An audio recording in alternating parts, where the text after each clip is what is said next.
যারা ছোট নেতা, বড় নেতা, হাফ নেতা, পাতি নেতা, সাদা নেতা, কালা নেতা, খাটো নেতা, লম্বা নেতা, আপনাদের দৃষ্টি আকর্ষণ করে বিশেষভাবে বলা যাচ্ছে, এতদিন পর্যন্ত দাপট খাটিয়ে বিভিন্নভাবে আমাদের হোটেল রেস্তোরাঁয় বিল পরিশোধ না করে বাকি রেখেছেন।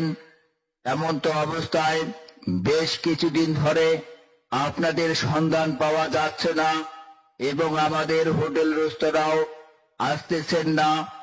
আপনারা যেখানেই যে অবস্থায় থাকেন না কেন, আমাদের হোটেল রেস্তোরাঁর বিল বিকাশের মাধ্যমে পরিশোধ করার জন্য বিশেষভাবে অনুরোধ করা হচ্ছে। অন্যথায় আপনারা যেখানেই যে অবস্থায় থাকেন না কেন